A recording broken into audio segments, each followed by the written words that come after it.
Praise the lord everyone. प्रभु यीशु मसीह के मीठे मधुर नाम में आप सभी को जय मसीह की। लास्ट टाइम हम लोग लास्ट वीडियो में बात किए थे मूर्ति पूजा के बारे में। इस बारे में उसी बारे में हम थोड़ा और बात करेंगे, लेकिन उससे पहले मैं आप लोगों से कुछ शेयर करना चाहती हूँ। आप सभी जानते हैं सचिन क्लाइव ब्रदर को, आप सभी जानते होंगे। उनका यूट्यूब पर एक नया प्रोग्राम शुरू हो रहा है जो विच क्राफ्ट और शैतानवादियों के गतिविधियों के बारे में वो हमको समझाने और बताने वाले हैं।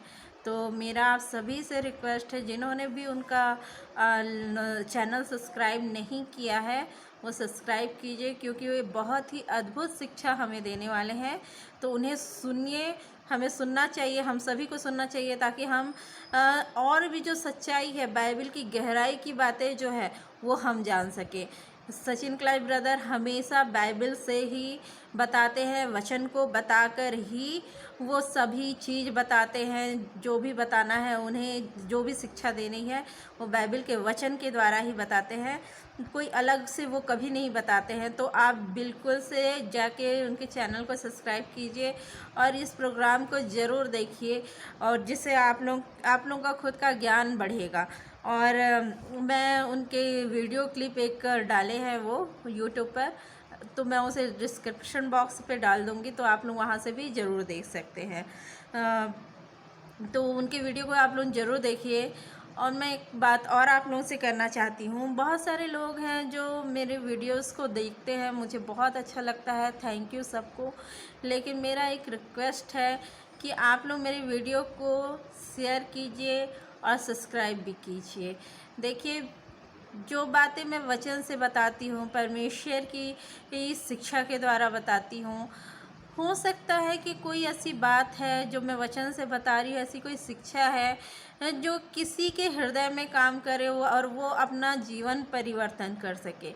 इसीलिए जो चीज़ मैं बताती, जो वीडियो मैं डालती हूँ, आप लोग प्लीज़, मेरा रिक्वेस्ट है कि आप लोग उसे ज़रूर से शेयर कीजिए, कि हो सकता है कोई अपनी सांसारिक जीवन को छोड़कर वीडियो देखने के बाद उस सांसारिक जीवन को लिप्त है, जो बुरी चीज़ों में लिप्त है, उसे छोड़कर वो परमेश्वर के करीब आ जाए। और वैसे भी प्रियो, हमें जो आशीष मिली है उस आशीष को हमको थाम के नहीं रखना है, पकड़ के नहीं रखना है, बल्कि उसे सब लोगों में बांटना है। और हम जो पृथ्वी पे आए हैं, परमेश्वर ने हमें पृथ्वी पे भेजा है, तो हर एक के जीवन से परमेश्वर के लिए कोई ना कोई योजना है। परमेश्वर ने यूं ही हमें नहीं पृथ्वी पे भेजा, हम सभी के जीवन से परमेश्वर की कोई ना कोई योजना है। परमेश्वर मुझसे चाहते थे कि मैं बोलूं, तो मैं बोल रही हूँ। हो सकता है कि आप लोगों के जीवन से कुछ और योजना है। तो जो आशीष परमेश्वर हमें दे रहे हैं उसे हम नहीं रखें अपने पास, परंतु सब लोगों में बांटें, सभी में बांटें, कि सबका उद्धार हो सके। प्रभु यीशु मसीह के नाम से सभी का उद्धार हो सके। तो मैं यही बोलना चाहती हूँ आप लोगों को। और साथ ही मैं आप लोगों को ये भी बोलना चाहती हूँ कि अगर हमें आज की डेट में हमें एक होकर चलना है। हम देख रहे हैं कि कितना ज़्यादा सताव बढ़ गया है, कितना ज़्यादा मसीहों पे सताव हो गया है। तो ऐसे में हम लोग को एकजुट होना है, इकट्ठा होना है। और ना अभी वो समय नहीं है, क्रोध का समय नहीं है, अभी मतभेद का समय नहीं है, रंग रूप का समय नहीं है, ना ही स्टेटस का समय है। ये सब दिखाने का अभी कोई समय नहीं। अभी सिर्फ समय है मसीही एकता की। आप सभी जान रहे हैं कितना ज़्यादा प्रॉब्लम हो रहा है। ऐसे में हम भाई बहन ही एक दूसरे की सहायता, मदद कर सकते हैं। तो इसके लिए हमको क्या करना है, हमको एकजुट होना है, इकट्ठा होना है। सभी जितने भी मसीह भाई बहन हैं, हमको एक दूसरे का सपोर्ट करना है।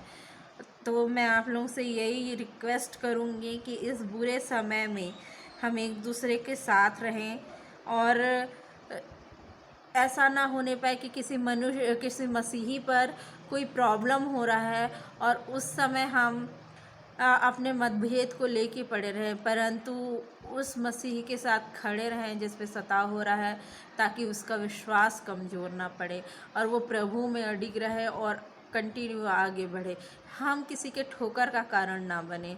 मेरे प्रियो, मैं आप लोगों से रिक्वेस्ट करूँगी कि आप लोग सभी इस बात का ध्यान रखें कि हमें एकता में एकजुट होके बढ़ते जाना है, हमें एकता में रहना है। और आप लोग प्लीज़ जब मेरा वीडियो देखते हैं तो एक बार डिस्क्रिप्शन बॉक्स को भी देख लिया कीजिए, चेक कर लिया कीजिए।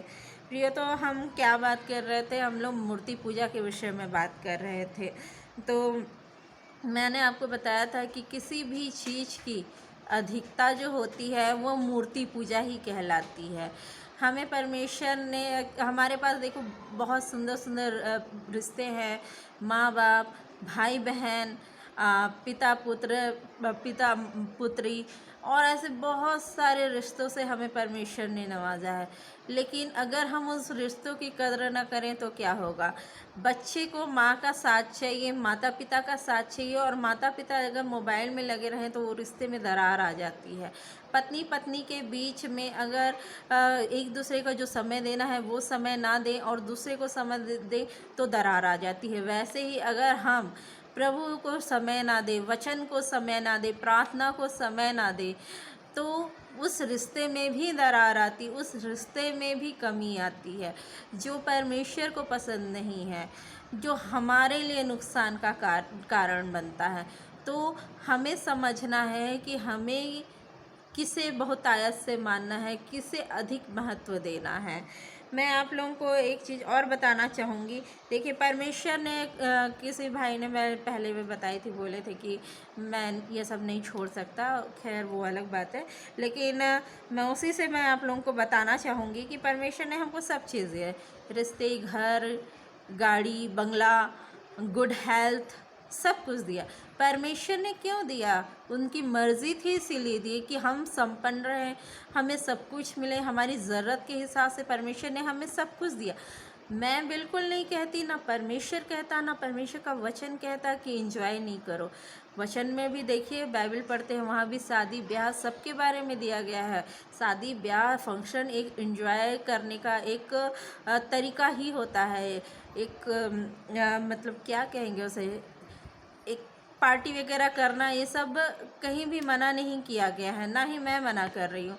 लेकिन मैं सिर्फ ये कहना चाह रही हूँ कि अधिकता से ना करें उसे, ज़्यादा ना करें उसे, कि अगर हम पार्टीज कर रहे हैं तो सिर्फ हम पार्टी में ही खोए हुए हैं, कंटिन्यू सिर्फ वही करते जा रहे हैं।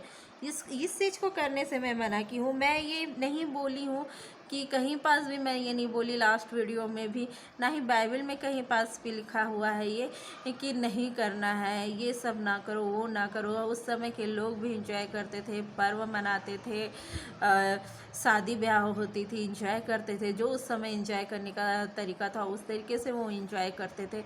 आज भी दोस्तों के साथ पार्टीज़ करना और दूसरे चीज़, शादी ब्याह सब में पार्टीज़, दोस्तों के साथ घूमना फिरना, सब चीज़ करते हैं। लेकिन मैं सिर्फ ये बोलना चाह रही थी कि आप इतना ना करें कि परमेश्वर को समय ना दे सके। कई लोग हैं जो मेरी बात को नहीं समझे कि मैं क्या बोलना चाह रही हूँ, और वो मेरे पास गलत मैसेज आया, इसलिए मैंने कमेंट बॉक्स ऑफ कर दिया कि किसी के कारण किसी को ठोकर ना लगे। इसीलिए मैं कमेंट बॉक्स ऑफ कर दी थी, मैं उसी कमेंट सेक्शन को ऑफ कर दी थी। तो देखिए, परमेश्वर ने हमें दिया, अगर वो नहीं चाहते तो नहीं देते। लिखा है वचन में कि उसकी मर्ज़ी के बिना कोई पत्ता भी नहीं हिल सकता। तो परमेश्वर ने दिया, इसलिए नहीं दिया कि हम उसे सजा के रखें। गाड़ी को दिए हैं, अगर परमेश्वर की अनुग्रह से अगर गाड़ी हमें मिली है, कार मिली है, तो वो इसलिए नहीं दिया कि वो घर के कोने में पड़े रहे। हमको उसको इंजॉय कर रहा है। कैसे इंजॉय करेंगे? अपने फैमिली के साथ लॉन्ग ड्राइव पे जाएंगे, पिकनिक पे जाएंगे, इस तरीके से इंजॉय करेंगे, दोस्तों के साथ इंजॉय करेंगे। लेकिन अति किसी भी चीज़ की अच्छी नहीं होती, ये सभी लोग जानते हैं, आप सभी की अति किसी भी चीज़ की अच्छी नहीं होती। इसमें कोई आर्गूमेंट्स की बात है ही नहीं कि अगर हम अति करेंगे तो वो बुरा होगा। अगर किसी को शुगर की बीमारी है तो वो शुगर की बीमारी होती है तो शक्कर को खाना कम कर देता है, तब उसका वो बैलेंस में रहता है। अगर नहीं करेगा तो वो बीमारी बढ़ेगी।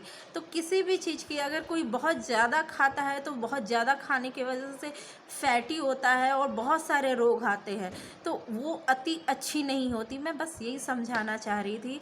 मैं आई होप कि आप सभी को समझ में आ गया होगा कि मैं क्या कह रही हूँ। और ये ज़्यादा किसी भी चीज़ की अति करना किसी भी चीज़, वो मूर्ति पूजा ही कहलाता है मेरे दोस्तों, और कुछ नहीं कहलाता। मूर्ति पूजा कहलाता है किसी को ज़्यादा समय देना, मूर्ति पूजा ही कहलाता। अपने आप से प्रेम करना अच्छा है, लेकिन अपने आप पे घमंड करना बुरा है। अपने आप ये सेल्फी लेना बहुत अच्छी बात है, लीजिए सेल्फी लीजिए, लेकिन बहुत ज़्यादा करना तो वो एक घमंड का विषय बनता है। तो हमें घमंड नहीं करना है, हमें शालीनता से प्रभु के आगे, प्रभु के बताए हुए मार्ग पे चलते जाना है। परमेश्वर हमें कुछ छोड़ने नहीं बोलते हैं। जो हमारे जीवन में बुरा है वो खुद हमारी मर्ज़ी से ही वो निकाल देंगे। कोई ज़बरदस्ती नहीं करता है, हमारा परमेश्वर हमारे साथ ज़बरदस्ती नहीं करता, हमें दुख नहीं देता, परंतु हमारी लाइफ में बहुत सारी खुशियों का कारण हमारा परमेश्वर है। आई होप आप सभी को समझ में आ गया होगा। पिता परमेश्वर आप सभी को बहुत तायत की आशीषों से भर दे। आप सभी की लाइफ में बहुत बहुत बहुत सारी खुशियाँ हों। Praise the lord everyone, praise the Lord.